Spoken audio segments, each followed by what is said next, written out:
Praise lord. అందరికి వందనాలు. ప్రార్థన చేసుకుందాం. పూజ్యనీయుడా, పరిశుద్ధుడా, మహాగణుడా, మహోన్నతుడా, ధవలవర్ణుడా, రత్నవర్ణుడా, యేసయ్య మీకే స్తుతులు స్తోత్రాలు వందనాలు చెల్లించుకుంటున్నాం. దేవా, మా స్తుతులకు పాత్రుడు, ఆరాధనకు యోగ్యుడవు నీవే. దేవా, మీ స్తోత్రాలు వందనాలు చెల్లించుకుంటున్నాను ఆయన. దేవా, మరి తండ్రి, మీ వాక్యం ద్వారా, మీ సేవకుల ద్వారా మీరు మాతో మాట్లాడమని ప్రార్థన చేస్తున్నాం. దేవా, మీ వాక్యం వినే సమయం అంతటిని మా కొరకు దీవించమని ప్రార్థన చేస్తున్నాం. మీరు మాట్లాడే దేవుడు ఏంటున్నందుకు మీ స్తోత్రాలు. మీ వాక్యం ద్వారా, మీ సేవకుల ద్వారా మీరు మాతో మాట్లాడమని ప్రార్థన చేస్తున్నాం. సమస్త విషయాలు కృప చూపించండి. మీ నామానికి మహిమ తెచ్చుకోండి. సమస్త విషయాలు కృప చూపించమని, దేవా ముందు సమయం అంతటిని మా కొరకు దీవించమని యేసయ్య నామములో స్తుతించి ప్రార్థన చేసి అడిగి వేడుకొంచున్నాం పరలోకపు తండ్రి. ఆమేన్. 246వ పాట పాడుకుందాం. ఆరుణాత్మ గీతాల్లో నుంచి.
మహోన్నతుని చాటున నివసించువాడే సర్వశక్తి నీడను విశ్రమించువాడు. మహోన్నతుని చాటున నివసించువాడే సర్వశక్తి నీడను విశ్రమించువాడు. ఆయన నాకు ఆశ్రయము, నా కోట, నేను నమ్ముకున్న నా దేవుడని నేను యెహోవాని గూర్చి చెప్పుచున్నాను. ఆయనే నాకు ఆశ్రయము, నా కోట, నేను నమ్ముకున్న నా దేవుడని నేను యెహోవాను గురించి చెప్పుచున్నాను. వేటకాని ఊరిలో నుండి ఆయన నిన్ను విడిపించును, నాశనకరమైన తెగులు రాకుండా నిన్ను రక్షించును. వేటకాని ఊరిలో నుండి ఆయన నిన్ను విడిపించును, నాశనకరమైన తెగులు రాకుండా నిన్ను రక్షించును. ఆయన తన రెక్కలతో నిన్ను కప్పును, ఆయన రెక్కల క్రింద నీకు ఆశ్రయం కలుగును. ఆయన సత్యము కీడమును డాలునై ఉన్నది. ఆయన తన రెక్కలతో నిన్ను కప్పును, ఆయన రెక్కల కింద నీకు ఆశ్రయం కలుగును.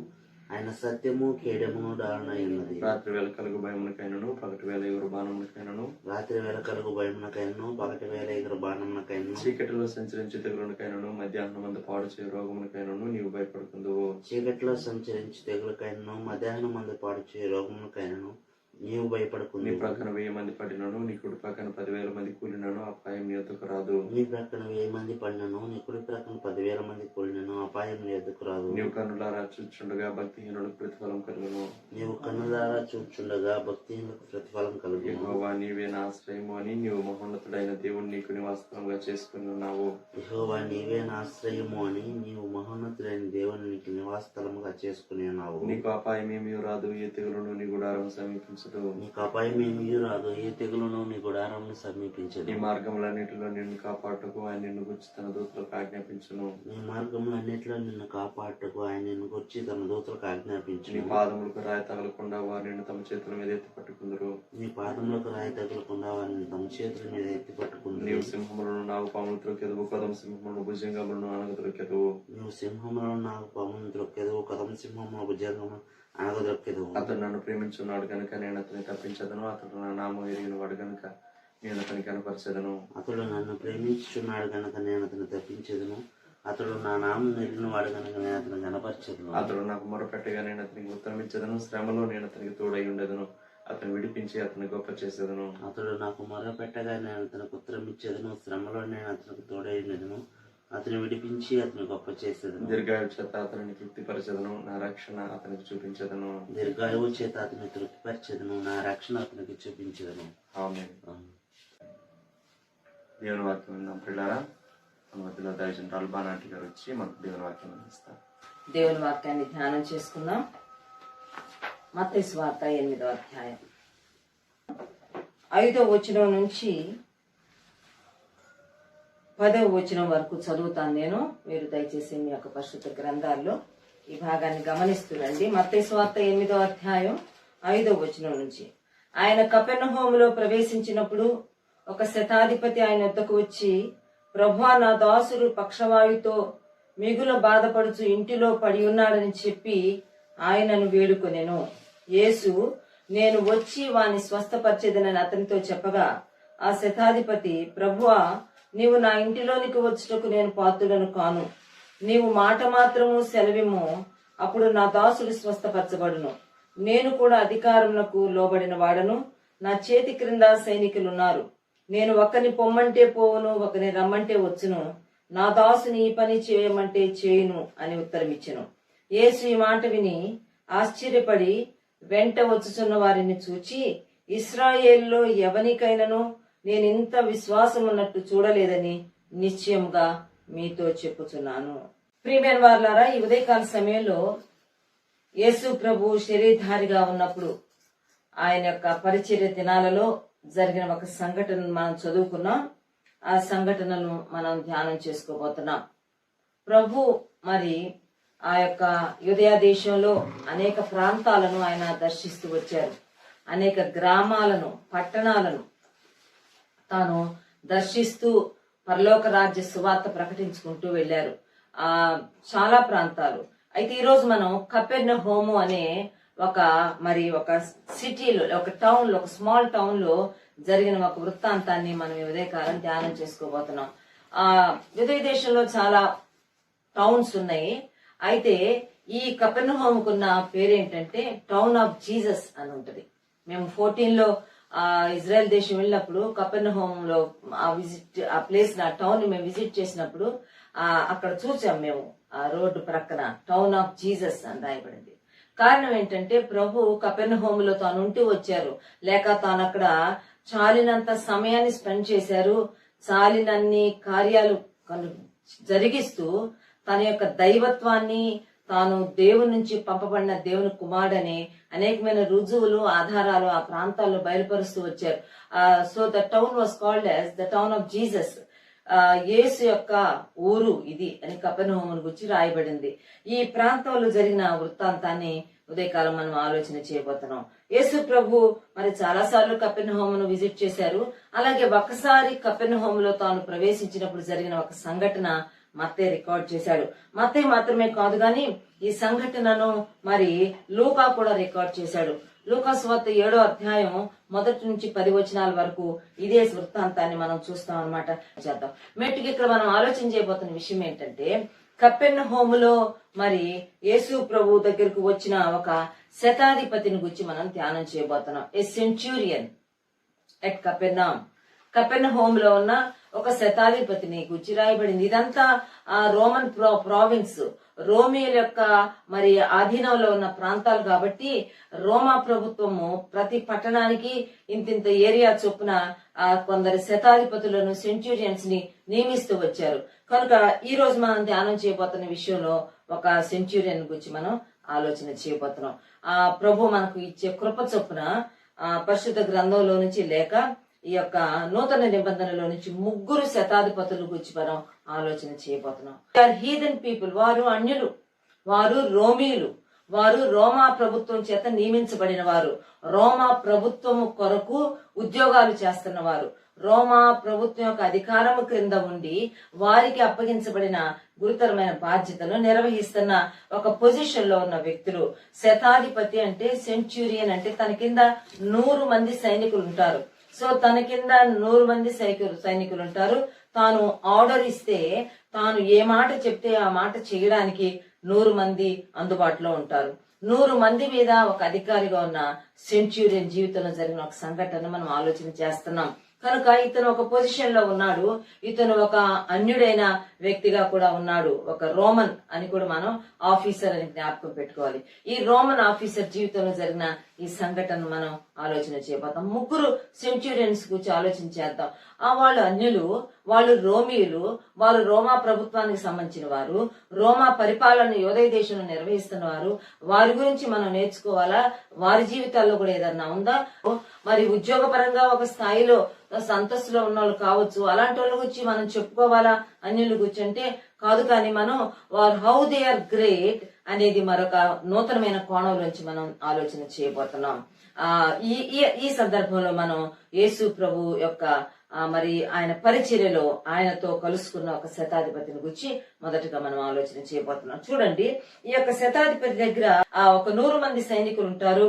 అంతేకాకుండా తన ఇంట్లో కూడా బహుశా ఖచ్చితంగా చాలా మంది దాసులు ఉంటారు, పనివారు ఉంటారు. అయితే ఇతనికి ఉన్న దాసులలో ఒక దాసునికి ఈ పెరాలసిస్ స్ట్రోక్ వచ్చింది. పక్షవాయువుతో తాను అటాక్ చేయబడ్డాడు, తాను సిక్ అయిపోయాడు. పనివారు ఒక సర్వెంట్, అతనికి పెరాలసిస్ వస్తే అంతగా రెస్పాండ్ అవ్వాల్సిన, రియాక్ట్ అవ్వాల్సిన ఆ వ్యక్తి యొక్క ఆరోగ్యాన్ని గురించి మామూలుగా అయితే పట్టించుకోవాల్సిన అవసరం లేదు. కానీ ఈ భిన్నమైన మనస్తత్వం కలిగిన సెంచూరియన్ గా ఇతని గురించి మనం చెప్పుకోవచ్చు. ఇతను ఒక కన్సర్న్ కలిగిన వ్యక్తిగా తన ఇంటి వారు, తన అధికారం క్రింద, తన యొక్క మరి విసినిటీలో, తన పరిధిలో ఉన్న వారందరి మీద ఒక కన్ను వేసి వారి యోగక్షేమాల గురించి విచారించే వ్యక్తిలాగా మనకు కనబడుతున్నాడు. అందుకే తన దాసులలో ఒకరికి పక్షవాయువు వచ్చి అతను చాలా బాధపడుతున్నాడని చెప్తాడు. నా దాసుడు పక్షవాయువుతో మిగుల బాధపడుచు ఇంటిలో పడి ఉన్నాడు.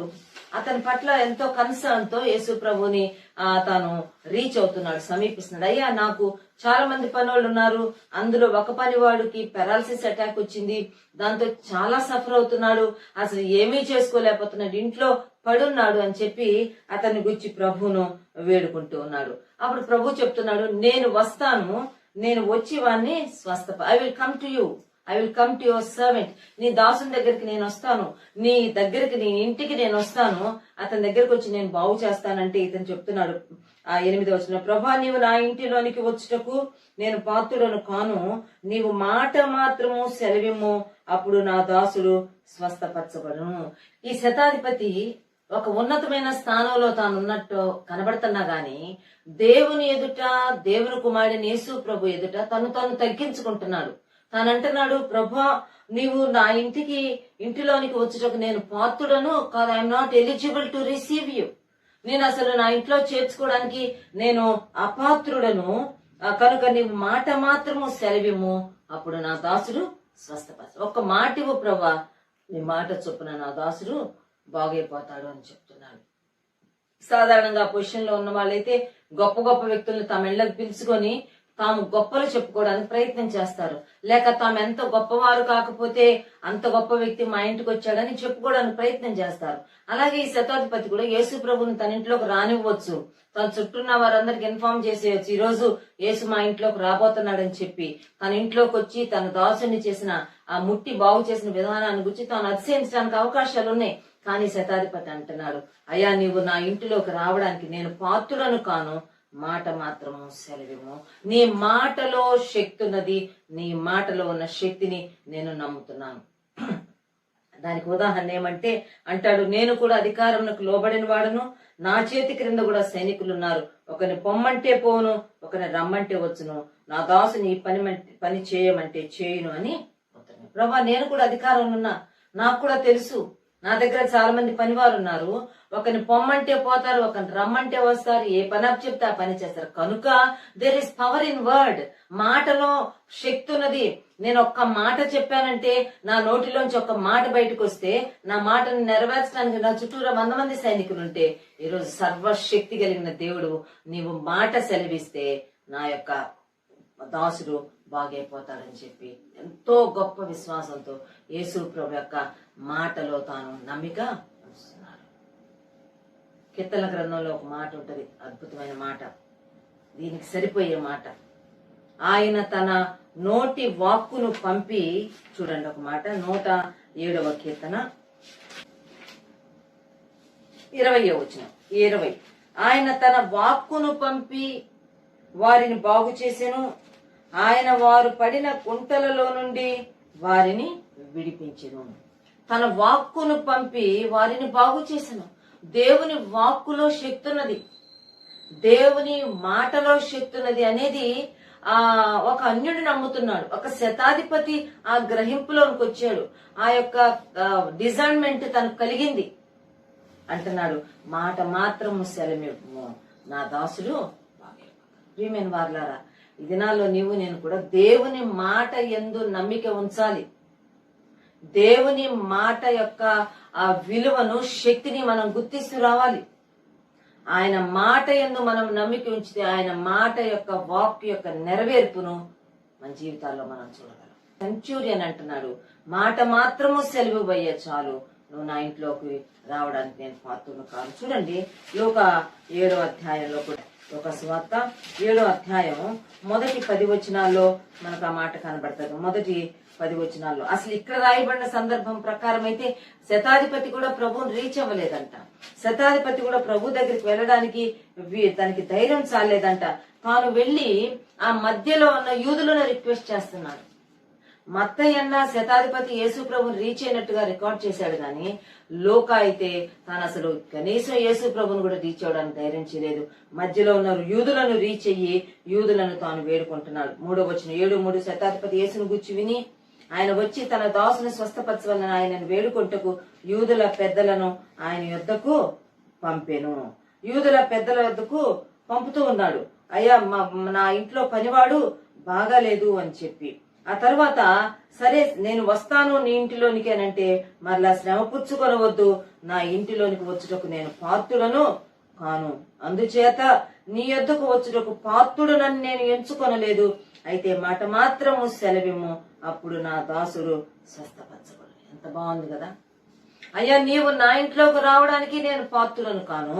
ఇక్కడ లూకా రికార్డ్ చేశాడు, నీ యొద్దకు వచ్చుటకు పాత్రుడనని నేను కూడా ఎంచుకోవట్లేదు. I'm not eligible to reach you. I'm not eligible to receive you. నేను నా ఇంట్లోకి పిలుచుకోవడానికి యోగ్యుడను కాను. నేను నీ దగ్గరకు వచ్చే అంత ధైర్యం కూడా యోగ్యత కూడా నా దగ్గర లేదయ్యా. అయితే నీవు మాట మాత్రము సెలవియ్యా, నా యొక్క పనివాడు బాగైపోతాడని చెప్పినప్పుడు ఇప్పుడు 9వ వచనంలో చూడండి, లూకా 7:9. యేసు ఈ మాటలు విని అతని గూర్చి ఆశ్చర్యపడి తన వెంట వచ్చుచున్న జనసమూహం వైపు తిరిగి, ఇశ్రాయేలులో నైనను ఇంత గొప్ప విశ్వాసము నేను చూడలేదని మీతో చెప్పుచున్నాను. నేను ఇతను ఒక రోమీయుడు, రోమా జనాంగానికి చెందిన వ్యక్తి, ఒక అన్యుడు. అరే ఇశ్రాయేలీలో కూడా నేను ఇంత గొప్ప విశ్వాసం చూడలేదే, ఒక అన్యునిలో ఇంత విశ్వాసం నేను చూస్తున్నాను.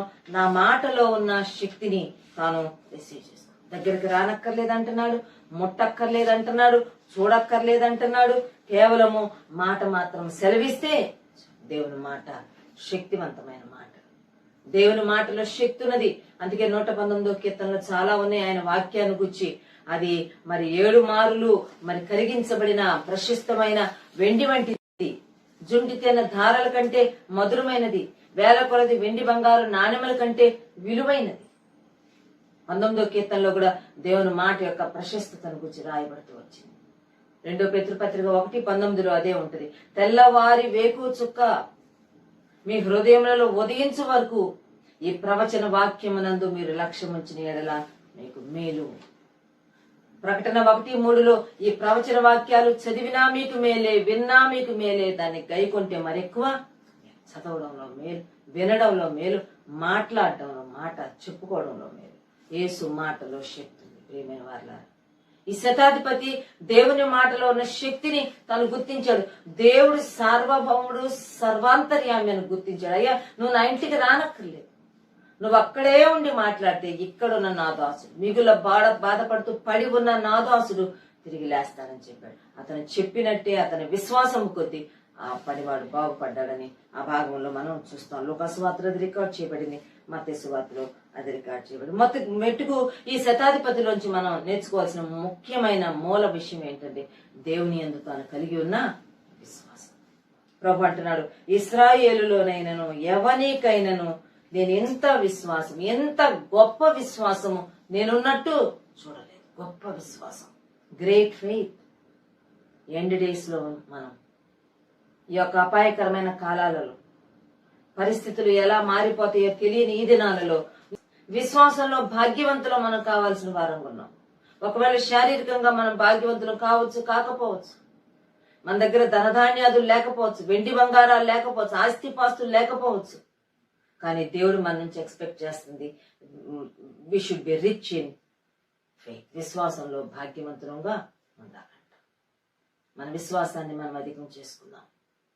దేవుడు ఆ వ్యక్తి యొక్క అధికారాన్ని గురించి కామెంట్ చేయలేదు, ఆ వ్యక్తి యొక్క ఇంకా పలుకుబడిని గురించి మాట్లాడట్లేదు, ఆ వ్యక్తి యొక్క వివరాలు అక్కడ రికార్డ్ చేయబడలేదు, పేరు గాని ఏది గాని అక్కడ రికార్డ్ చేయబడింది. ప్రభు కామెంట్ చేయడానికి ఇష్టపడింది ఆ విశ్వాసాన్ని గురించి.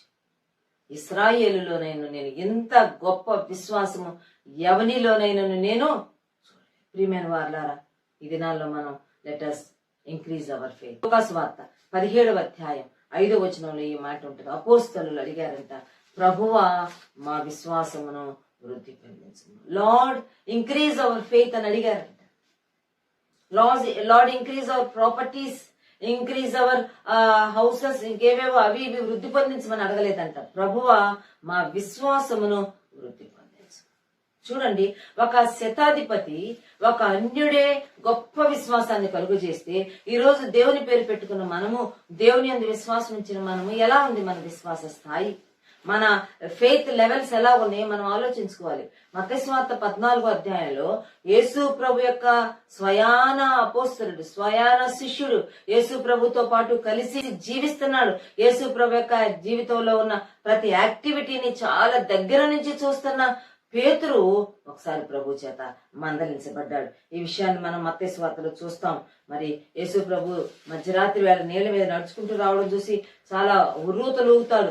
నేను కూడా నడుస్తా ప్రభా, నీవైతే నేను కూడా సముద్రం మీద నడుస్తాను, దిగిరా నడవమని చెప్పారు. దిగి నడుచుకుంటా వస్తున్నాడు. యేసు వైపు చూస్తా నడుస్తున్నాడు. 14వ అధ్యాయం మత్తయి సువార్తలో మాట ఉంటుంది, తాను యేసు నొద్దకు వెళ్ళుటకు నీళ్ల మీద నడిచెను. 29వ వచనం, అయితే గాలిని చూచి భయపడి మునిగిపోసాగాను.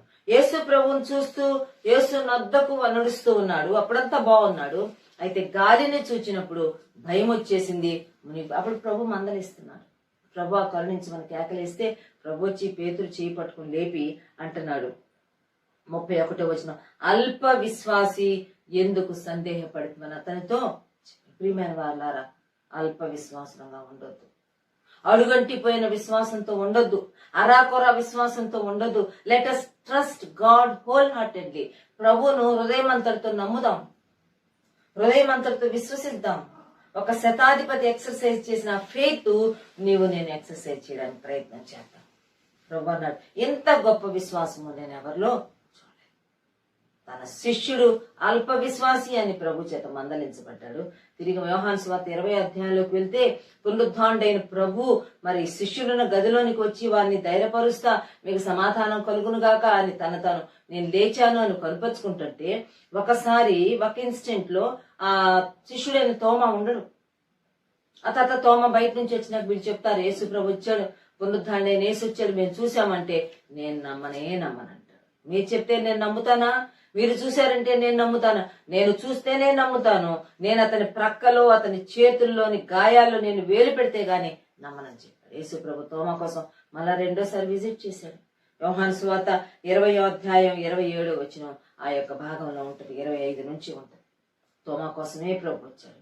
ఎందుకంటే రాగానే తోమాను చూశాను, తోమరా ఇది పెట్టి నా ప్రక్కలో చేయి పెట్టు, ఇదిగో నా గాయాల్లో వేలు పెట్టమని అడుగుతాడు. ఆ తర్వాత ప్రభు ఒక మాట అంటాడు 20వ అధ్యాయం యోహాను సువార్త 27వ వచనంలో తోమాను మందలిస్తా, అవిశ్వాసివి కాక విశ్వాసిపై ఉండము. చూచి నమ్మిన వాని కంటే చూడక నమ్మిన వాడు, చూస్తేనే నమ్ముతా, పట్టుకుంటేనే నమ్ముతాను, వింటేనే నమ్ముతాను, నాకు నేనుగా నేరుగా అనుకోవద్దు సుమా. అవిశ్వాసివి కాక విశ్వాసివై ఉండమని చెప్పి తోమాను ప్రభు మందలిస్తున్నట్టుగా మనం చూస్తాం. అందుకే ప్రభు శతాధిపతిని అప్రిషియేట్ చేయకుండా ఉండలేకపోయాడు. ఇశ్రాయేలులోనైనా నేను ఎంత గొప్ప విశ్వాసం చూడలేదని మీతో నిశ్చయంగా చెప్తున్నాను. ప్రియమైన వారులారా, ఈ మొదటి సెంచురియన్ మనం ప్రస్తావించుకుంటున్న ఈ మొదటి శతాధిపతిలో అన్యుడైన రోమీయుడైన ఒక అధికార స్థానంలో ఉన్న శతాధిపతిలో ఉన్న తగ్గింపు దేవుని పట్ల తాను కనపరిచిన అచంచలమైన విశ్వాసాన్ని గురించి రాయబడింది. కనుక లెట్ us ట్రస్ట్ గాడ్. ప్రభు నమ్ముదాం. ప్రభు ఉన్నాడు, ప్రభు వాగ్దానాలు ఉన్నాయి. He's not only a promise maker, he's a promise keeper. వాగ్దానాలు చేసేవాడు మాత్రమే కాదు, వాగ్దానాలను నెరవేర్చేవాడు. లోపల ఎంతో మందిని చూస్తాం, వాగ్దానాలు చేసేవాళ్ళని చూస్తాం, కానీ వాగ్దానాలను నెరవేర్చేవారు కొద్దిమంది. యేసు ప్రభు ప్రతి వాగ్దానము, మనకు చేసిన ప్రతి వాగ్దానం, ఈ గ్రంథ వాగ్దానంబులన్నీ మనవే. ఖచ్చితంగా ఆయన మన జీవితంలో నెరవేర్చేవాడు. ఇది మొదటి మరి సెంచురియన్ శతాధిపతి జీవితంలో మనం నేర్చుకునే విషయం. రెండవ శతాధిపతి దగ్గరికి వెళ్దాం. చూడండి, ఈ శతాధిపతిని గురించి 3 సువార్తికులు రాశారు, మత్తయి, మార్కు, లూకా. మత్తయిలోకి వెళ్దాం. చూడండి, మత్తయి సువార్త 27వ అధ్యాయం 54వ వచనం. రెండవ శతాధిపతి మనకి ఎక్కడ కనబడతాడంటే యేసు ప్రభు యొక్క శిలువ వద్ద కనబడుతున్నాడు. యేసు ప్రభు యొక్క ఆ క్రూసిఫిక్షన్ అనే ఆ ప్రాసెస్, ఆ ప్రోగ్రాము పర్ఫెక్ట్ గా వర్కౌట్ అవ్వడానికి, దానిలో మళ్ళీ ఎవరు ఏ రకంగా మరి ఇంటర్ఫియర్ అయ్యి దాని యొక్క పనిష్మెంట్ ని తక్కువ చేయకుండా ఉండటానికి there was a centurion appointed ఒక శతాధిపతిని అక్కడికి పంపించారు. రోమా ప్రభుత్వం పంపించింది, మేబీ పిలాతు పంపించాడు, నువ్వు వెళ్ళి దగ్గరుండి చూసుకో, అదంతా మీతో ఉన్న సైన్యాన్ని కూడా తీసుకొని. సెంచురియన్ కనుక తనతో ఆ 100 మంది సైనికుల్ని ఎంతమంది తెచ్చుకున్నాడు తెలియదు, లేక మరి 100 మంది సైనికుల్ని అక్కడ దింపాడేమో మనకు తెలియదు. మొత్తానికి ఆ సైనికులతో అందరితో పాటు తాను అక్కడ ఉన్నాడు, సిలువ వద్ద ఉన్నాడు. ఇప్పుడు ఈ శతాధిపతి జీవితం నుంచి మనం ఏం నేర్చుకోగలమో చూద్దాం. చూడండి, మత్తయి సువార్త 27వ అధ్యాయం 54వ వచనం. 54. ఇక్కడ జరుగుతున్న విషయం ఏంటంటే అదే యేసు ప్రభు యొక్క క్రూసిఫిక్షన్ జరుగుతుంది.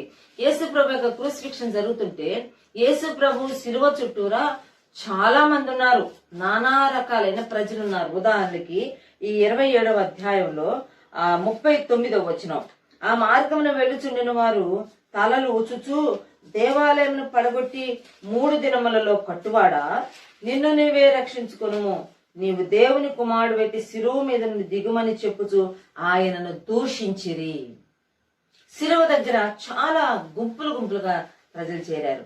వాళ్ళను మనం క్లాసిఫై చేయాలని చూస్తే ఎక్కడికక్కడ విడగొట్టడానికి ప్రయత్నం చేస్తే కొంతమంది ప్రభువును దూషిస్తున్నారు, చాలా ఘోరంగా దూషిస్తున్నారు. దేవాలయాన్ని పడగొట్టి 3 రోజుల్లో లేపుతానున్నావు కదా, నిన్ను నీవు రక్షించుకో, శిలువ మీద నుంచి దిగిరా అని చెప్పి కొంతమంది దూషిస్తున్నారు. నెక్స్ట్ గ్రూప్ ఆఫ్ పీపుల్ 41వ వచనం, అలాగే శాస్త్రులు, పెద్దలు, ప్రధాన యాజకులు కూడా ఆయన హిజ్ ఓన్ పీపుల్, తన సొంత ప్రజలు. యోహాను సువార్త 1వ అధ్యాయంలో ఉంటుంది, ఆయన తన స్వకీయుల యొద్దకు వచ్చెను, ఆయన స్వకీయులు ఆయనను అంగీకరించలేదు. తన ప్రజలే మెస్సియా కొరకు ఎదురు చూస్తున్నాం అని చెప్పుకుంటున్న శాస్త్రులు, పెద్దలు, ప్రధాన యాజకులు యేసు ప్రభుని అపహసిస్తున్నారు, లాఫింగ్ స్టాక్ గా చేసేసారు. ఎంత ఘోరం, ఎంత ఘోరాతి ఘోరమైన పరిస్థితులు ఆలోచన. ఒక్కసారి ఆ దృశ్యాన్ని ఊహించుకోవడానికి ప్రయత్నం చేద్దాం. వాళ్ళు అంటున్నారు, వీడు ఇతరులను రక్షించెను, తన్ను తానే రక్షించుకొనలేదు అని చెప్పి యేసు ప్రభువుని గురించి భయంకరంగా అపహాస్యం చేస్తారు. సో ఒక పక్క దూషించేవాళ్ళు, దూషణ మాటలు పలికేవారు, మరో ప్రక్క యేసు ప్రభు మీద జోక్స్ వేసుకునేవాళ్ళు, మరో ప్రక్క ప్రభు మీద నిందలు మోపుతున్నవారు. అదే అధ్యాయం 44 ఆయనతో కూడా సిలువ వేయబడిన బందిపోటు దొంగలను అలాగే ఆయనను నిందించిరి. ప్రభు నిందిస్తున్నారు, దూషిస్తున్నారు, అపహసిస్తున్నారు. ప్రభు యొక్క సిలువను చూసి గుండెలు అవిసిపోయేలాగా రొమ్ము కొట్టుకుంటూ ఒక ప్రక్క ఏడుస్తున్నారు. కొందరు స్త్రీలు ఏడుస్తున్నారు, భయంకరంగా ప్రలాపిస్తున్నారు, విలాపిస్తున్నారు. కొంతమంది ఫ్యూ పీపుల్, ఈ శిష్యుడైన యోహాను అక్కడ నిలబడి ఉన్నారు. మెన్ ఏమో చాలా తక్కువ, ఉమెన్ ఏమో కొంతమంది ఉన్నారు. అయితే వీళ్ళకన్నా అపహసించే వాళ్ళు, దూషించే వాళ్ళు, నిందించే వాళ్ళు చాలా మంది ఉన్నారు. ఇదంతా చూస్తున్నాడు ఆ సెంచురియన్. ఆ క్రూసిఫిక్షన్ ప్రాసెస్ ని మరి మేనేజ్ చేస్తున్న ఆ మేనేజరు అదంతా చూస్తా ఉన్నాడు. అక్కడికి శతాధిపతి చూడండి ఏమన్నాడు. సువార్త 27వ అధ్యాయం 54వ వచనం. శతాధిపతియు అతనితో కూడా యేసునకు కావలి ఉన్న వారును భూకంపమును జరిగిన కార్యములన్నిటినీ చూచి మిక్కిలి భయపడి నిజముగా ఈయన దేవుని కుమారుడని చెప్పుకొనిరి. భయం లేకుండా కొంతమంది అపహసిస్తుంటే, నిందిస్తుంటే, దూషిస్తుంటే ఒక సెంచూరియన్, ఒక రోమన్ సెంచూరియన్, ఒక రోమన్ ఆఫీసర్, ఒక అన్యుడు, రోమా ప్రభుత్వం చేత ఆ వర్క్, ఆ ప్రాజెక్ట్ కొరకు నియమింపబడిన వ్యక్తి ఆ కార్యం అంతా చూస్తుంటే, జరుగుతున్న కార్యం, ఆ భూకంపం, చిమ్మ చీకట్లకు కలగడం మధ్యాహ్నం 3 గంటలకి, ఇవన్నీ చూస్తా ఉంటే భయపడిపోయాడంట. భయం వచ్చేసింది శతాధిపతికి. అంటున్నాడు, he was convicted about something. యేసును గురించి తాను ఒప్పించబడ్డాడు. యేసును గురించి తాను అక్కడ ఒక స్టేట్మెంట్ ఇస్తున్నాడు.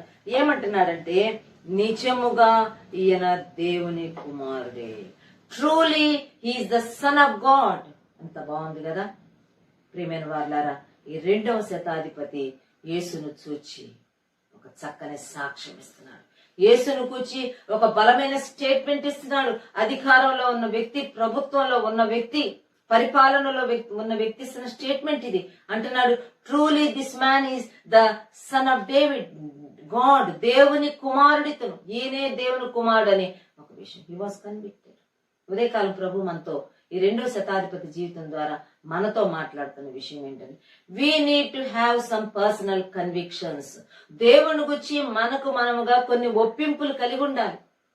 కొన్ని కన్విక్షన్స్ మనం తీసుకోవాలి, రిసీవ్ చేసుకోవాలి దేవుడి దగ్గర నుంచి. ఎవరో చెప్పారు అందుకని వెళ్ళాను, ఎవరో చెప్పారు అందుకని వెళ్ళలేదు, మా పూర్వీకులు చేస్తారు అందుకని ఇదే చేస్తున్నాను, మా ఇంట్లో వాళ్ళు ఇదే, మా గ్రామంలో వాళ్ళు ఇదే, మా పట్టణంలో వాళ్ళు ఇదే అందుకే నేను ఇది చేస్తున్నాను, మా ఇంటి పేరట వాళ్ళందరూ ఇదే చేస్తున్నారు అందుకని కాదు సుమా. You need to be personally convicted. నీవు పర్సనల్ గా కన్విక్ట్ అవ్వాలి, మరి ముఖ్యంగా దేవుని విషయాలు. 2వ రాజుల గ్రంథం 4వ అధ్యాయంలోకి వెళ్తే, శూనేము పట్టణాన్ని ఒక ప్రవక్త విజిట్ చేస్తున్నాడు. ఫ్రీక్వెంట్ గా విజిట్ చేసేవాడు. ఆ ప్రవక్త పేరు ఎలీషా. ఎలీషా పట్టణానికి వచ్చినప్పుడల్లా ఈ శూనేమీరాలు తన ఇంటిలోనికి అతన్ని చేర్చుకుంటా ఉండేది. అతనికి హాస్పిటాలిటీ ఇస్తా వచ్చింది. వచ్చినప్పుడల్లా అతనికి భోజనం పెట్టి పరామర్శించి పంపిస్తుండేది. అయితే ఒకరోజు ఆ స్త్రీ ఆ యొక్క ఎలీషాను గురించి తాను కొన్ని విషయాలు గ్రహించింది, పర్సనల్ గా ఒప్పించబడింది. అవి తన భర్తతో తాను షేర్ చేస్తుంది.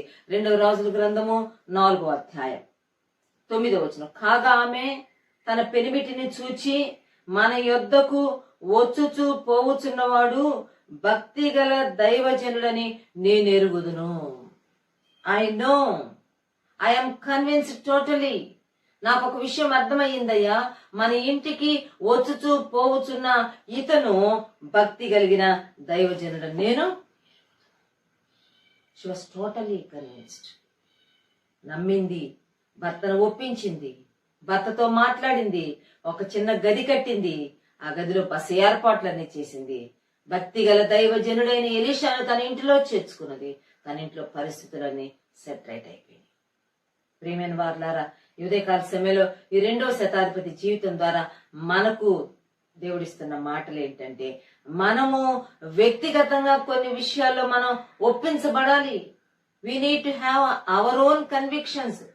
పర్సనల్లీ కన్విన్స్ అవ్వాలి. మనం మనల్ని కన్విన్స్ చేయడానికి, మనల్ని ఒప్పింప చేయడానికి ప్రస్తుత కాలంలో పరిశుద్ధాత్మ దేవుడు ఉన్నాడు. సత్యస్వరూపి యొక్క ఆత్మ సంఘంలో బలంగా సంచరిస్తున్నాడు. ఆ దేవుని ఆత్మ మనల్ని ఒప్పిస్తూ ఉన్నప్పుడు యోహాను సువార్త 16వ అధ్యాయం చూడండి, 16:8 ఇలాగ రాయబడింది, ఆయన వచ్చి పాపమును గూర్చియు నీతిని గూర్చియు తీర్పును గూర్చియు లోకమును ఒప్పుకొన చేయును.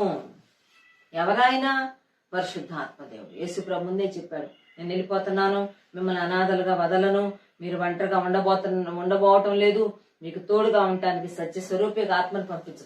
ఆయన వచ్చి మిమ్ములను 3 విషయాల్లో కన్విన్స్ చేస్తూ వస్తాడు.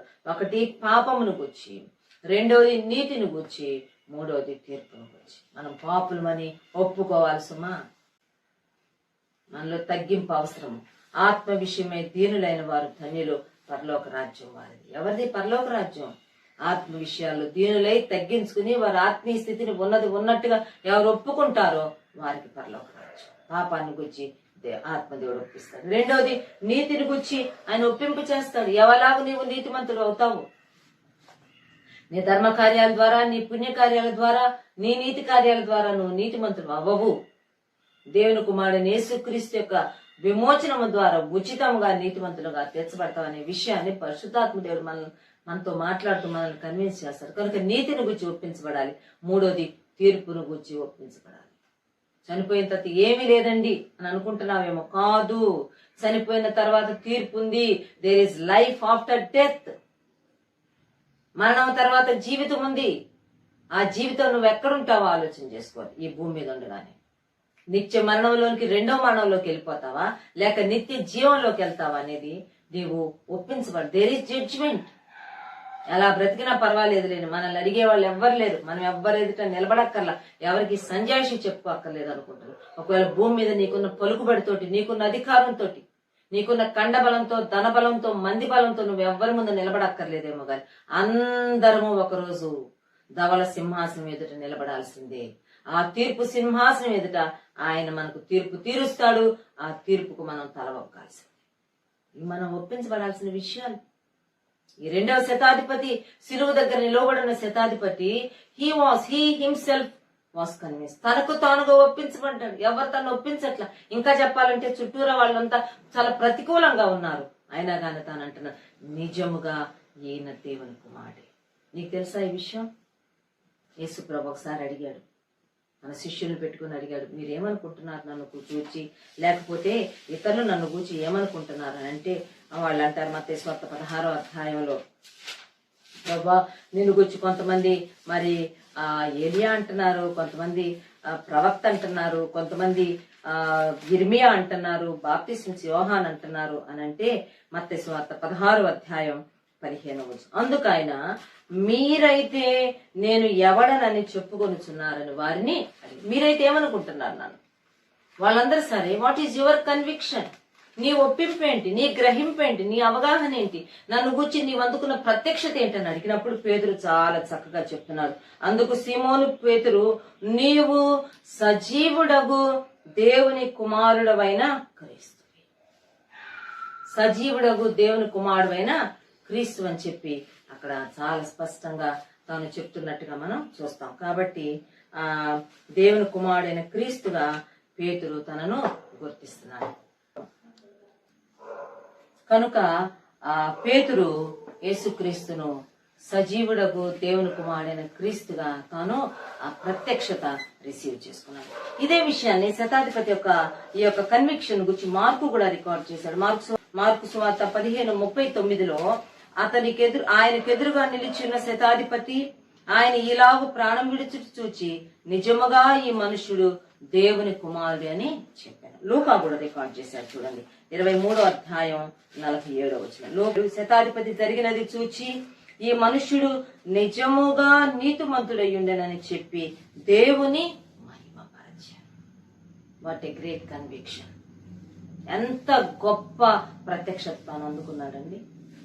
ఒక అన్యుడైన శతాధిపతి అంటున్నాడు, నిజముగా ఈయన దేవుని కుమారుడే, నిజముగా ఈయన నీతిమంతుడు అని చెప్పి దేవుని మహిమపరచాడు. దేవుని మహిమపరచాలి మనం. దేవుని గొప్ప చేయాలి మన జీవితాల ద్వారా. యేసు ప్రభు దేవుని కుమారుడని ఒప్పుకో నువ్వు. ఆయన దేవుని చేత పంపబడ్డాడు మన కోసం. Is the righteous one. ఆయన నీతిమంతుడు. అపొస్తలుల కార్యాలు 3వ అధ్యాయంలో ఆ కుంటివాన్ని బాగు చేసిన సందర్భంలో పేతురు యోహానుని పట్టుకొచ్చి నిలబెట్టి అడుగుతారు, అసలు మీకు ఎక్కడిది అధికారం, మీరు ఎలాగా మీరు ఆయన లేపారు, పుట్టుకుంటువాడిని 40 సంవత్సరాలు కుట్టువాడిని ఎందుకు లేపారు అని అడిగితే అప్పుడు చెప్తారు, అయ్యా ఇది మా సొంత శక్తితో మా భక్తితో మేము చేయలేదయ్యా, ఇది యేసుక్రీస్తు నామంలో మేము చేశామని చెప్తూ యేసు ప్రభుని గురించి వాళ్ళకు సాక్ష్యం ఇస్తారు. అపొస్తలుల కార్యాలు 3వ అధ్యాయం 14 మీరు పరిశుద్ధుడును నీతిమంతుడునైన వానిని నిరాకరించి నరహంతకుడైన మనుష్యుని మీకు అనుగ్రహింపుమని అడిగితిరి. మీరు ఎవరిని రిజెక్ట్ చేశారో తెలుసా? మీరు ఎవరిని యాక్సెప్ట్ చేశారో తెలుసా? పరిశుద్ధుడును నీతిమంతుడైన వాన్నేమో నిరాకరించారు, నరహంతకుడేమో యాక్సెప్ట్ చేశారు. ఆది అపోస్తలులు యేసు ప్రభుని పరిశుద్ధుడిగా నీతిమంతుడిగా పరిచయం చేస్తే ఒక అన్యుడైన శతాధిపతి కూడా ఇదే సాక్ష్యం ఇస్తున్నాడు, నిజముగా ఈయన దేవుని కుమారుడు, నిజముగా ఈయన నీతిమంతుడు అని గొప్ప శబ్దంతో దేవుని మహిమపరచు. కనుక ఉదయకాలం ప్రభు మనతో మాట్లాడుతుంది. మొదటి శతాధిపతి జీవితం ద్వారా మనం దేవుని ఎల్లా మన ఫెయిత్ ని రోజు రోజుకి ఎక్కువ చేసుకోవాలి. విశ్వాసం నుంచి అధిక విశ్వాసంలోకి సాగి వెళ్ళాలి. 2వ శతాధిపతి జీవితం ద్వారా యేసుక్రీస్తుని గురించిన కన్విక్షన్స్, అవగాహన, ప్రత్యక్షత మనం పర్సనల్ గా సంపాదించుకోవాలి. దేవుని ఎరుగుటలో రోజు రోజుకి మనం ఎదగాల్సిన వారం ఉన్నాం. 3వ శతాధిపతిని గురించి చెప్పి నేను ముగిస్తాను. అపోస్తలుల కార్యాలు 10వ అధ్యాయంలోకి రండి. అపోస్తలుల కార్యాలు 10వ అధ్యాయంలో మనకి ఇక్కడ మరొక శతాధిపతి కనబడతాడు. ఈ సెంచురియన్ ఏ ఏరియాకి చెందినవాడో అతని పేరు కూడా ఇక్కడ ప్రస్తావించబడింది. 3వ శతాధిపతి. అపోస్తలుల కార్యాలు 10వ అధ్యాయం 1వ వచనం నుంచి, ఇటలీ పటాలమనబడిన పటాలంలో శతాధిపతి అయిన కొర్నేలి అను భక్తిపరుడొకడు కైసరయలో ఉండెను. అతడు తన ఇంటి వారందరితో కూడా దేవుని యందు భయభక్తులు కలవాడై ఉండి ప్రజలకు బహుధర్మము చేయుచు ఎల్లప్పుడూ దేవునికి ప్రార్థన చేయువాడు. ఇది మరొక శతాధిపతిని గురించిన ప్రస్తావన. ఇతని పేరు కొర్నేలి అని కూడా వ్రాయబడింది. కైసరయ ఆ విభాగం అంతా తనకు అప్పగించబడింది. అక్కడ ఉంటున్నాడు ఇతను కొర్నేలి అనే ఒక శతాధిపతి. Was the 3rd Centurion. 3వ శతాధిపతి మనం ధ్యానం చేసుకుంటున్నాం. 3వ శతాధిపతి. ఇతను గూర్చి రాయబడిన ఒక అరుదైన మాట ఏంటంటే అతడు భక్తిపరుడు. కొర్నేలి అను ఒక భక్తిపరుడు కైసరయలో ఒక సెంచురియన్, ఒక శతాధిపతి, లేకపోతే ఈ యొక్క పోలీస్ డిపార్ట్మెంట్ లో ఉండేవాళ్ళు భక్తి కలిగి ఉండటం అనేది అసాధ్యమైన విషయం, కష్టతరమైన విషయం. ఎందుకంటే they need to be very crude and rude. కఠినంగా ఉండాలి వాళ్ళు, కఠినంగా ఉన్నట్టుగా వాళ్ళు కనబడాలి. వాళ్ళు చాలా స్ట్రిక్ట్ గా ఎవరు దగ్గరికి రాలేనంత, లేకపోతే వీళ్ళని ఎవరు వంచుకోలేనంత స్ట్రిక్ట్ గా పీపుల్ ని చాలా డిస్టెన్స్ పెట్టి వాళ్ళు మెయింటైన్ చేస్తుంటారు. అఫ్ కోర్స్ ఈనాటి కూడా ఆ డిపార్ట్మెంట్ లో కూడా ప్రభుని నమ్ముకుని ఉన్నారు. ఆనాడు కొన్నేలిలాగా ఆర్మీలో, నేవీలో, ఎయిర్ ఫోర్స్ లో, పోలీస్ డిపార్ట్మెంట్ లో దేవుని నమ్ముకున్న వారు, దేవుని భక్తి కలిగిన వారు ఉన్నారు. ఈ కొన్నేలి అనే శతాధిపతి భక్తి కలిగిన వాడు. అంతేకాకుండా అతడు తన ఇంటి వారందరితో కూడా దేవుని యందు తాను భక్తి చేశాడంటే అర్థం ఉంది. అంత పెద్ద పోస్ట్ లో ఉండి అంత బిజీ షెడ్యూల్ కలిగిన వ్యక్తి తన ఇంటి వారందరినీ కూడా భక్తి మార్గంలో నడిపిస్తున్నాడు. అతడు తన ఇంటి వారందరితో కూడా దేవుని యందు భయభక్తులు కలవాడై ఉండి ప్రజలకు బహుధర్మము చేయుచు ఎల్లప్పుడూ దేవునికి. ఈ పోస్ట్ ఎంత కష్టమైన పోస్టు, ఎంత హెక్టిక్ షెడ్యూల్ ఉంటది. అటువంటి వాడు తాను భక్తి కలిగి ఉంటాం కాబట్టి తన ఇంటి వారందరితో భక్తి చేస్తున్నాడు. అనేకులకు ప్రజలకు బహుగా ధర్మం చేస్తున్నాడంట. ఎల్లప్పుడూ దేవునికి. చిన్న చిన్న ఉద్యోగాలు చేసే వాళ్ళే చెప్తుంటారు, మాకు టైం లేదండి, మాకు టైం లేదు. ఎక్కడ జాబ్ వచ్చేసింది. జాబ్ రానంతకాలం జాబ్ ఉద్యోగాల కోసం ప్రార్థన చేయండి అని అడుగుతారు. ప్రార్థన చేసిన తర్వాత ప్రార్థనకి రారు, మందిరాలకు రారు, పరిచర్యకు అందుబాటులో ఉండరు, ఫోన్ చేస్తే ఫోన్లు ఎత్తరు. ఏమంటే ఆంటీ నాకు డ్యూటీ, అంకుల్ నాకు డ్యూటీ. జాబ్ వచ్చేసింది కదా. మరి ఒక శతాధిపతి, అంత ఉన్నతమైన స్థానంలో ఉన్న ఒక శతాధిపతి తాను ఇంత చక్కగా తాను దేవుని సన్నిధిలో ప్రార్థన చేసుకుని ఎల్లప్పుడూ దేవునికి ప్రార్థన చేశాడు. ప్రియమైన వారలారా, దేవుడు మనకు ఒక స్థానం ఇచ్చాడు. దేవుడు మనకు ఒక మంచి హోదా ఇచ్చాడు, అంతస్తు ఇచ్చాడు. ఆ దేవుడు నీకు ఇచ్చిన అంతస్తు, హోదా, స్థాయి నీ భక్తికి అడ్డం రాకూడదు. నీ భక్తి జీవితానికి అడ్డం రాకూడదు. అది దాన్ని నువ్వు అడ్డు పెట్టుకోవడానికి వీల్లేదు. దేవుడు నిన్ను ఒక మంచి స్థానంలో ఉంచితే ఆ దానికి కృతజ్ఞత కలిగి తగ్గించుకొని దేవుని సన్నిధిలో do something for the lord. దేవుని కోసం పనిచేయి, దేవుని కోసం పరిచారం చేయి. నాకు తెలిసిన ఒక విశ్వాసి దేవుని బిడ్డ నాకు తెలుసు, మంచి ఉన్నతమైన స్థానం, హై పొజిషన్ లో ఉన్నాడు. ఆదివారం దేవునికి అందుబాటులో ఉంటాడు. వారం అంతా ఉద్యోగమే, పరిచర్య. మందిరంలో వేసి పెద్ద పెద్ద కార్పెట్స్ రోల్ చేసి ఆరాధన అయిపోయిన తర్వాత భుజాల మీద పెట్టుకుని తీసుకుని వెళ్ళి స్టోర్ రూమ్ లో పెట్టి రావడం చూశాను నేను. ఈ రోజుకి నా కళ్ళ ముందు ఆ దృశ్యం ఫ్రెష్ గా ఉంది. తన కింద ఎంతో మంది పనివారు ఉంటారంట. చిన్న వయసులో ఉన్నతమైన స్థాయికి వెళ్ళిన వ్యక్తి, పెద్దవారు, వయసులో పెద్దవారు తన ముందు నిలబడి చేతులు కట్టుకుని నిలబడి ఆయన నోట్లోంచి వచ్చే మాట కోసం ఆఫీసులో ఎదురు చూస్తారు. ఆయన మాత్రం దేవుని మందిరంలోకి వచ్చి కార్పెట్లు చుట్టి భుజం మీద పెట్టుకొని వచ్చి స్టోర్ రూమ్ లో పెడుతున్నారు. ప్రియమైన వారలారా, దేవుడు నీకు ఒక హోదా ఇచ్చాడా, అంతస్తు ఇచ్చాడా, స్థాయి ఇచ్చాడా? Humble your self, come before God. దేవుని ముందుకు రా, do something for the lord. దేని గురించి మన హోదా, దేనికి మన అతిశయం? ప్రభు సన్నిధిలో మనల్ని మనం తగ్గించుకోవాలి. ఈ 3వ శతాధిపతి, he has got a great vision and he has got a great passion for God. దేవుని కోసం చాలా ఆశ కలిగిన వ్యక్తి. ఉద్యోగంలో ఆశ కాదు, ఉద్యోగంలో సంపాదించుకోవాలి, పైకి వెళ్ళాలి, గుర్తింపు రావాలి కాదు అతని ఆశ అంతా. ఇంటి వారందరితో ఎలాగ భక్తి చేయాలి, ప్రజలకు బహుధర్మాలు ఎట్లా చేయాలి, ఎల్లప్పుడు ఎట్లా నేను ప్రార్థనలో ఉండాలి, ఎప్పుడు ప్రార్థన చేసి. ఎంత ప్రార్థనా జీవితం అంటే దేవుని దూత తనకు కనబడుతున్నాడు. దేవుని దూత తనతో మాట్లాడుతూ ఉన్నాడు. పగలు ఇంచుమించు 3 గంటలకు దేవుని దూత అతని వద్దకు, 3 గంటలు మంచి నిద్రపోయే టైం, రెస్ట్ తీసుకునే టైం. ఈ శతాధిపతి మధ్యాహ్నం 3 గంటలకు ప్రార్థన చేసుకుంటున్నాడు. దేవుని దూత తనకు కనబడి మాట్లాడుతున్నాడు. నీ ప్రార్థనలు, నీ ధర్మకార్యాలు దేవుని సన్నిధికి చేరినవి. ఇదిగో ఇప్పుడు నువ్వు మనుషులను పంపించు ఒప్పేకి. అక్కడ పేతురు, సీమోన్ అనే పేరు కలిగిన మరి చర్మకారుని ఇంట శిష్యుడైన పేతురు, అపోస్తుడైన పేతురు, అతన్ని పిలిపించుకో. అతడు చెప్పే మాటలు, he was full of thirst and hunger. ఆకలి, దేవుని వాక్యం పట్ల ఆకలి దప్పులు గలవారు ధన్యులు, వారు తృప్తిపరచబడతారు. ఆశగల ప్రాణాన్ని ఆయన తృప్తిపరిచేవాడు. ఆకలి గొనిన వారిని ఆయన మేలుతో నింపేవాడు. ఒక హై పొజిషన్ లో ఉన్నాడు. ఎక్కడికి పడితే అక్కడికి వెళ్ళలేని పరిస్థితి ఏమో, ఒంటరిగా భక్తి చేసుకుంటున్నాడు. దేవుడు అన్నాడు, కనబడల్లా తన దూత చెప్తా ఉంది, పంపించు, ఒప్పేకి మనుషుల్లో పంపించు. సీమోన్ అనే ఒక చర్మకారుని ఇంట్లో పేతురు బస చేస్తున్నాడు, పిలిపించుకో. అతడు ఏం చెప్తాడు? మనుషులను పంపించాడు. పేతురుతో కూడా దేవుడు ఒక దర్శనం ద్వారా మాట్లాడి పేతురు మైండ్ రెడీ చేసి పెట్టాడు. తన దగ్గర ఉన్న 3 మనుషులను పంపిస్తున్నాడు. 7వ వచనంలో ఉంటుంది, అతనితో మాట్లాడిన దూత వెళ్ళిన పిమ్మట అతడు తన ఇంటి పనివారిలో 2 తన యొద్ద ఎల్లప్పుడూ కనిపెట్టుకుని ఉండు వారిలో భక్తిపరుడు ఒక సైనికుని పిలిచాడు. తన వద్ద ఎల్లప్పుడూ తనను కనిపెట్టుకుని ఉండు వారిలో భక్తి కలిగిన ఒక సైనికుని 3 పంపించాడు. వెళ్ళి పేతురుని తీసుకురామని. వెళ్ళారు, పేతురుని కలుసుకున్నారు. పేతురుతో మాట్లాడి తీసుకొని వచ్చేటప్పటికి అటెల్లిటి వచ్చేలోపు, కొన్ని దినాల ప్రయాణం, ప్రక్క ఊరు వెళ్ళి తీసుకొని వచ్చేలోపు ఇక్కడ కొర్నేలి పరిస్థితి ఏంటంటే చూడండి, 10వ అధ్యాయం 24వ వచనం. మరునాడు వారు కైసరేలో ప్రవేశించిరి. అప్పుడు కొర్నేలి తన బంధువులను, ముఖ్య స్నేహితులను పిలిపించి వారి కొరకు కనిపెట్టుకొని ఉండెను. హి వాజ్ వెయిటింగ్. కనిపెట్టుకొని ఉన్నాడు. ఎవరు? తనొక్కడేనా?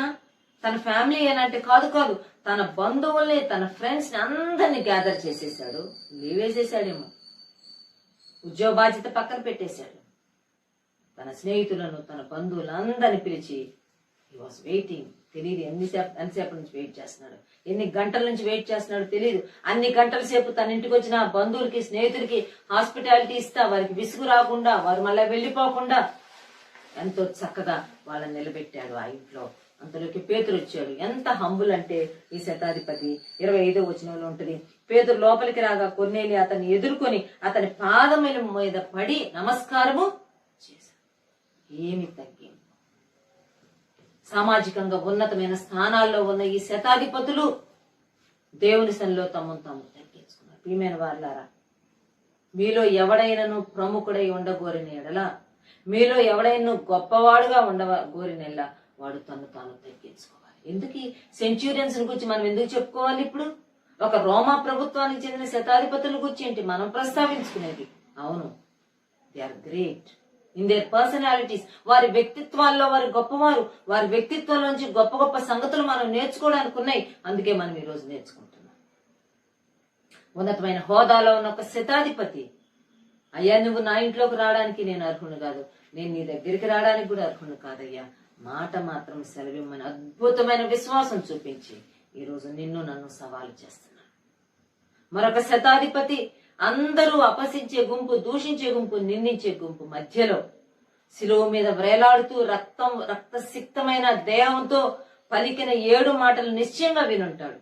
అన్నాడు, ఈయన నిజముగా దేవుని కుమారుడే, ఈయన నీతిమంతుడని చెప్పి ఒక అన్యుడైన శతాధిపతి దేవుణ్ణి అంత సంక్లిష్ట పరిస్థితుల మధ్య దేవుని మహిమపరిచాడు. ఈరోజు మన జీవితంలో పరిస్థితులు ఎంతో ఫేవరబుల్ గా కూల్ గా ఉంటే ఎంతవరకు ప్రభువును మనం మహిమపరుస్తున్నాం? ఒక మాట చెప్పి ముగిస్తాను. చూడండి ఏమంటున్నాడంటే, వచ్చి ఆ తర్వాత అతన్ని తీసుకొచ్చుకుంటాడు, ఏం జరిగిందంతా చెప్తాడు. చెప్పిన తర్వాత 33వ వచనం, వెంటనే నిన్ను పిలిపించి తిని నీవు వచ్చినది మంచిది, ప్రభువు నీకు ఆజ్ఞాపించినవన్నీ వినుటకై ఇప్పుడు మేమందరము దేవుని ఎదుట ఇక్కడ కూడి ఉన్నామని చెప్పి.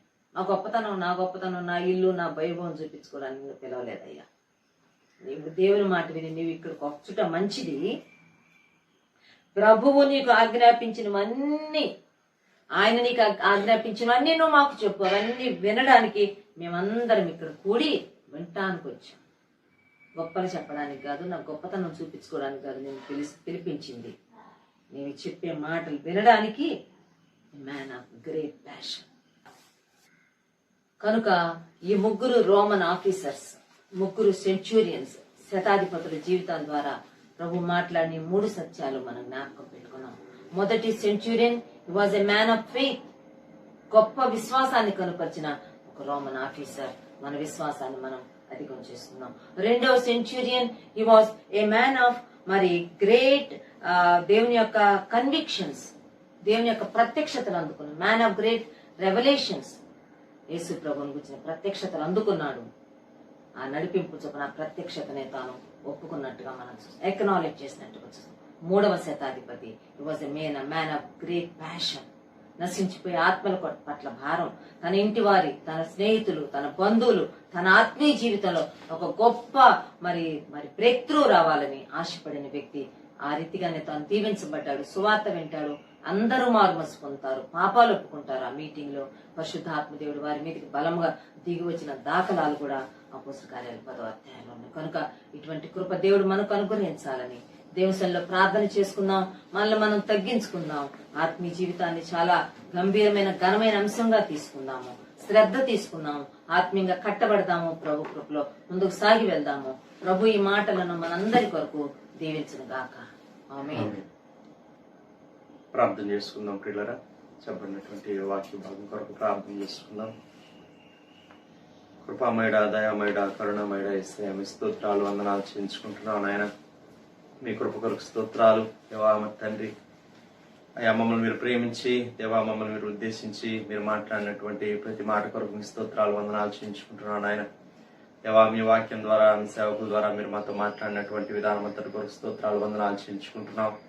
దేవా మరి తండ్రి ప్రభా, మరి నాయన అయా ముగ్గురు శతాధిపతుల గురించి దేవా మరి తండ్రి మీరు మాతో మాట్లాడిన విధానం అంతటి కొరకు స్తోత్రాలు వందనాలు చెల్లించుకుంటున్నాను. ఆయన దేవా కపెర్నహూమ్ లో ఉన్నటువంటి ఆ యొక్క దేవా శతాధిపతి యొక్క దాసుడు దేవా మరి తండ్రి అనారోగ్య పరిస్థితిలో ఉన్నప్పుడు ఆ శతాధిపతి పలికినటువంటి మాటలు మీరు మా ఎదుటికి తీసుకొచ్చిన విధానం అంతటి కొరకు స్తోత్రాలు చెల్లించుకుంటున్నాను. ఆయన అవును ప్రభా మరి తండ్రి, మీరు నా ఎదుకు కూర్చుటకు నేను యోగ్యుడిని కానని దేవా మరి తండ్రి తను తాను ఎలాగూ తగ్గించుకుని దేవా మరి తండ్రి పలికినప్పుడు దేవా మీరు ఎంతగా నాయన మరి సంతోషించారో, దేవా ఆశ్చర్యపోయారో, దేవా మీరు మాతో మాట్లాడే విధానం అంతటి కొరకు స్తోత్రాలు చెల్లించుకుంటున్నాం.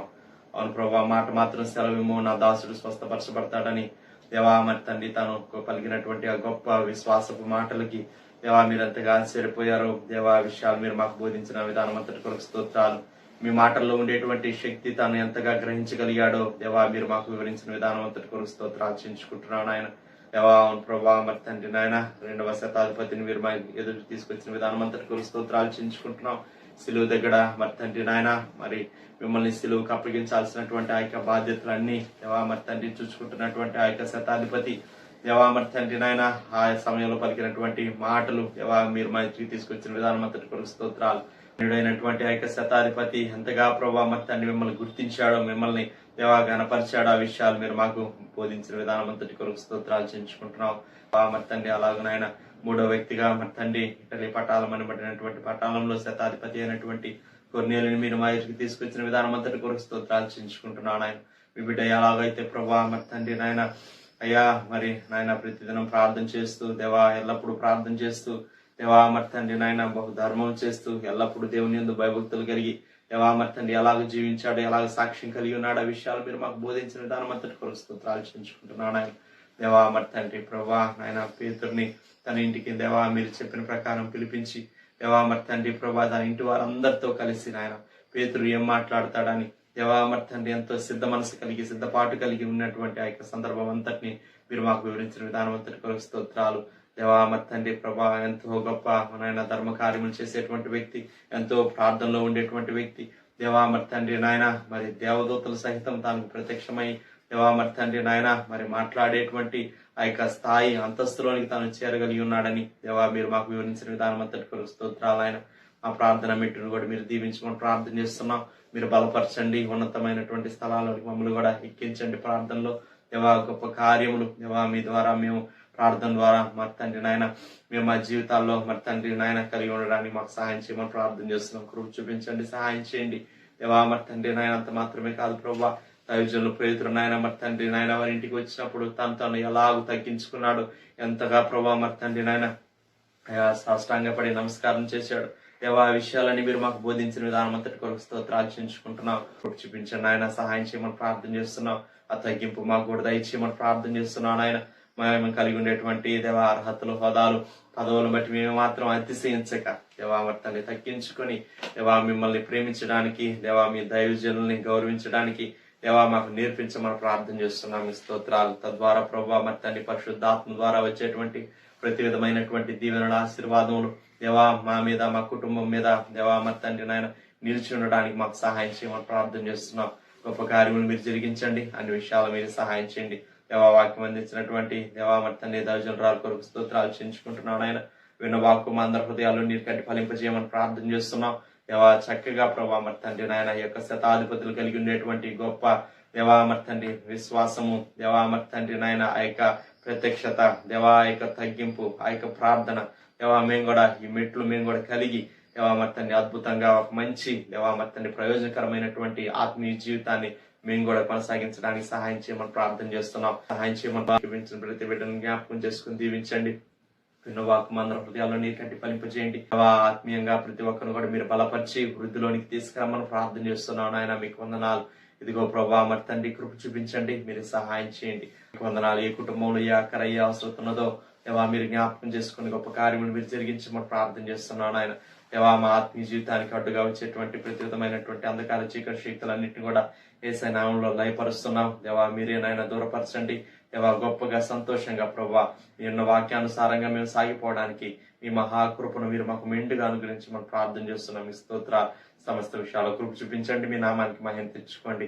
మీకే స్తుతులు స్తోత్రాలు వందనాలు చేయించుకుంటూ సమస్త ఘనత మహిమ ప్రభావాలు మీకే ఆరోపించుకుంటూ యేసయ్య అతి శ్రేష్టమైనటువంటి నామములో స్తుతించి ప్రార్థన చేసి అడిగి వేడుకుంటున్నాం పరలోకపు తండ్రి, ఆమేన్. మన తండ్రి అయిన దేవుని యొక్క ప్రేమ, కుమారుడైన యేసుక్రీస్తు యొక్క కృప, పరిశుద్ధాత్మని యొక్క అన్యోన్య సహవాసము, ఆశీర్వాదము, దీవెన సదాకాలం మనందరికీ కలుగును గాక. ఆమేన్. ఆమేన్. అందరికీ వందనాలు. Praise the lord.